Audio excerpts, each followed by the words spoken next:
Welcome aboard, adventurers. If you're planning a cruise for the first time, think of this video as your starting quest, your level 1 guide to cruise prep. I'm Monica from Roll for Boarding, and I'm here to help you navigate the waters. This guide will help you avoid beginner traps, pick the right path, and get the most out of your journey. So grab your gear, check your inventory, and let's roll. I've divided this into 3 critical steps that are crucial to initial cruise planning, each with their own considerations. First, your itinerary. Where do you want to begin this adventure? Caribbean, Alaska, Europe? Think about the following questions when considering your cruise. How long of a cruise do you want to go on? Most cruise lines offer short 3 to 4 night cruises, and then you have much longer cruises, which can be 7 days, even upwards of more in world cruises. If your time's very limited, a 3 to 4 night cruise may be a better choice for you. However, a longer cruise gives you more options and a time to experience the places and the cruise ship on your vacation. Once you decide on a general destination, look at the various ports of call that are offered. Does one stick out to you more than others? Second, choosing your cruise line. Once you settle on where you want to go, and likely for how long, I suggest doing your homework on the various cruise line options. This is really going to set the tone for your adventure and your experience at sea. I'm going to briefly go over the major cruise lines you are likely to be considering. First is Royal Caribbean, very family oriented. They're very big on action and entertainment, so these aren't cruises where you're likely to get bored.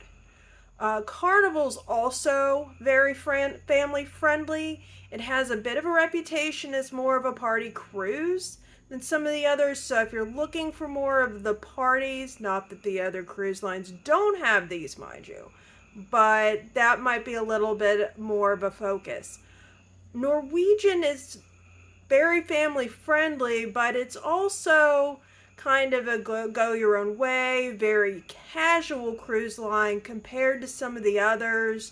They don't have a lot of the structured dining times that you'll find on your other cruise lines.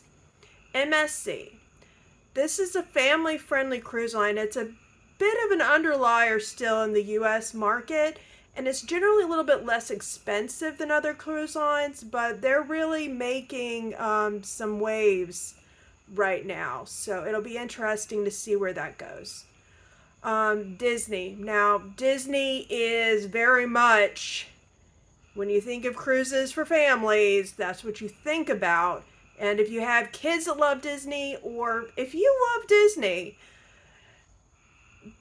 that may be the place for you. However, the price on these is often more expensive than a lot of their competitors, so do keep that in mind if budget is a big consideration for you.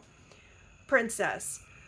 While not unfriendly to families, there are generally less children on princess ships. They're meant to give more of a traditional cruise experience, and maybe some might consider it a little bit more luxurious and more laid back. You're not going to really be getting a party vibe on princess ships generally.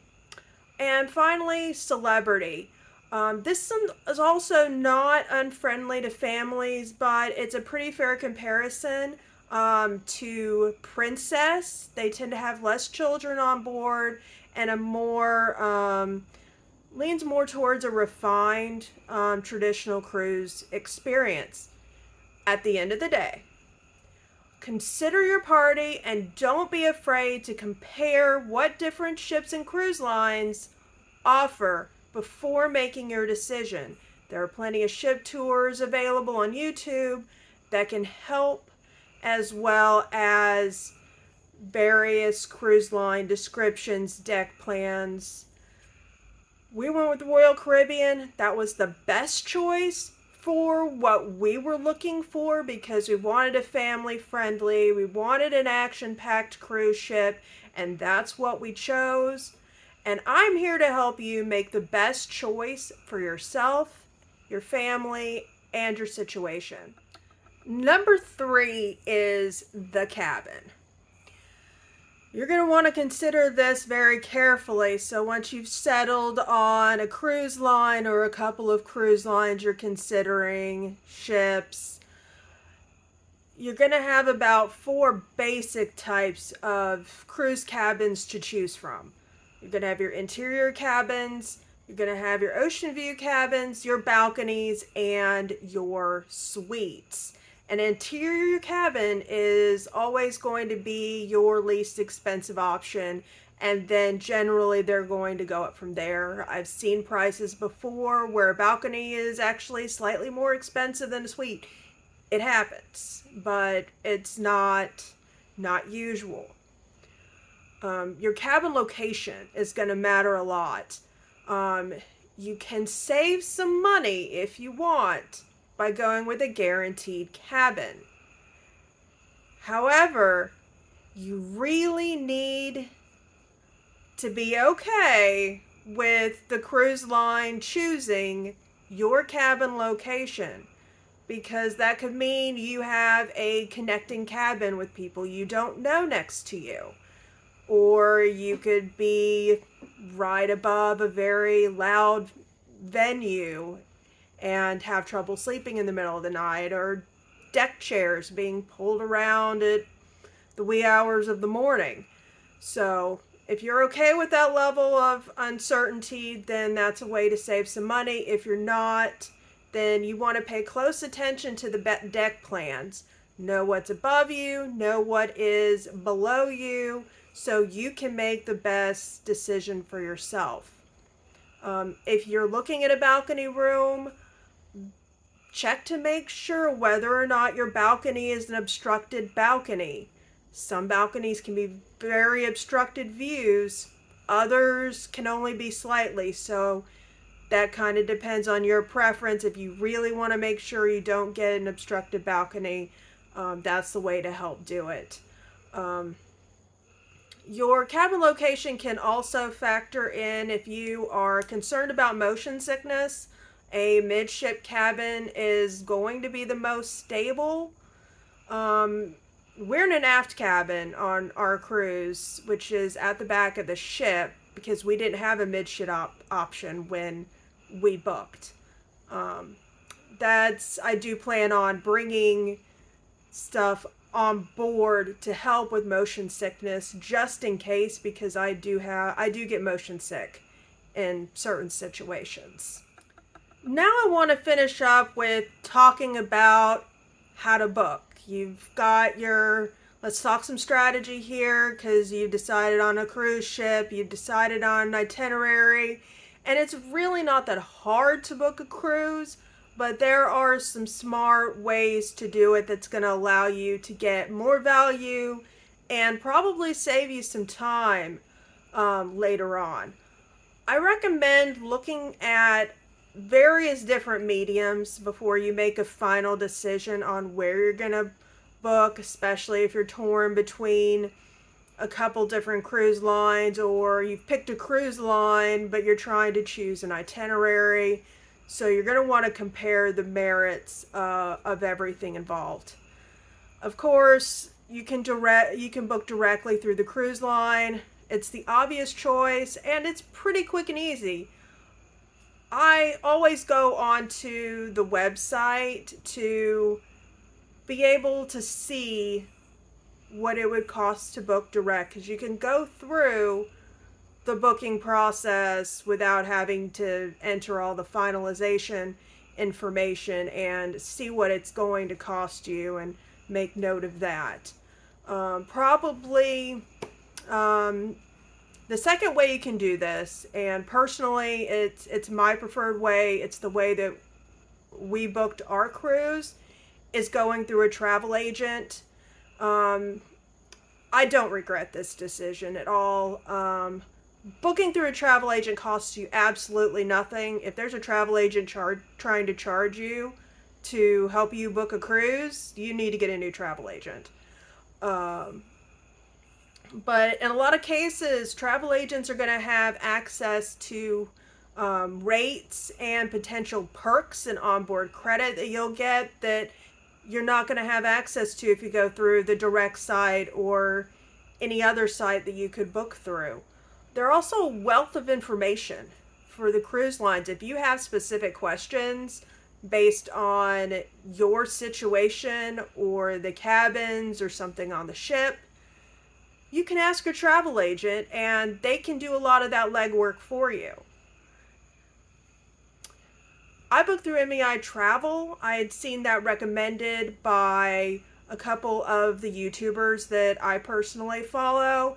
And they did not sponsor this video, but I will leave a link to their website if you want to go check it out, because you can even just simply go on there and search cruises and pricing for multiple different cruise lines all at one time and see if it's something you may want to reach out on. You can book directly through their website and then one of their travel agents would reach out to you. But if you want to book through them, I'd just simply contact them and a travel agent will get back to you really quickly.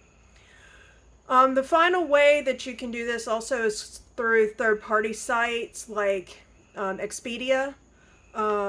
One other option that I've heard isn't a bad option. If you are a Costco member, Costco Travel does offer packages that you can book for cruises. So it's not a terrible idea to just look and compare, because they have some stuff put together that you're not necessarily going to find anywhere else either. I don't know if that will give you a better deal one way or the other. When you book a cruise, you're going to be asked a few other items when you go to finish the booking. And if you go through a travel agent, they'll ask you about this as well. Typically speaking, unless you're on a cruise line like Norwegian, they're going to want your dining time. Some have a flexible dining option. Others are, you can go to an early seating, which is about 5:30ish, and then a later seating, which is in the 7 o'clock hour. So just think about your regular habits, what kind of schedule you think you're going to be on. And, if you find it really doesn't work for me, you can always, do something with that later. Also, cruise insurance. When we booked our cruise, that was something that came up from the beginning, is the cruise line offers cruise insurance through them. And we had the option to get it when we booked. We turned that down. Now, up until final booking, you could still purchase the cruise insurance through the cruise line. It's an easy option, but it's not necessarily going to be the best option for you. And cruise insurance is an entire video in and by itself. And I do plan on doing one regarding my experience with booking cruise insurance and the things that we looked at. So stay tuned for that. But there are a lot of third-party options out there that could potentially offer you better coverage at a more competitive price.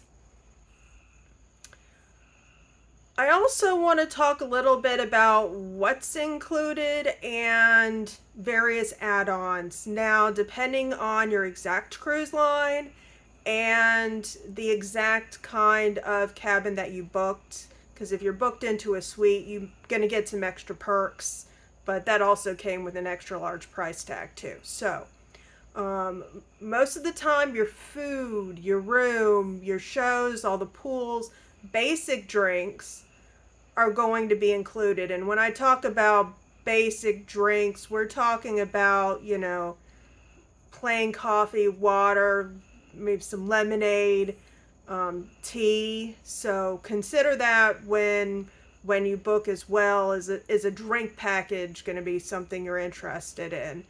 because the extra costs are going to come in anything that I didn't describe above as far as drinks. You're also talking about paying more for shore excursions. If you need it, feel like you need an internet package, there are also gratuities, spa treatments, and a plethora of extra costs. Some activities on board could cost more, so you'll want to think about that and maybe want to research that before you book to see how that may factor into your decision making process, because this is on a very general level.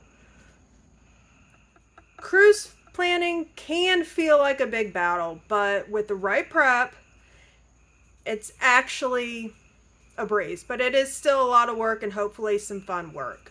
If this video helped you level up, please give it a like and a subscribe to join our adventuring party, because we've got a lot more cruise quests coming up and tips, and we're going to do ship tours. So please like, subscribe, and stay tuned. Drop your cruise questions in the comments. I will be happy to address and research, and if you have a video idea that you want me to do, drop that in there too. I'd love to see it. And until next time, may your boarding rolls be high and your deck chairs always available.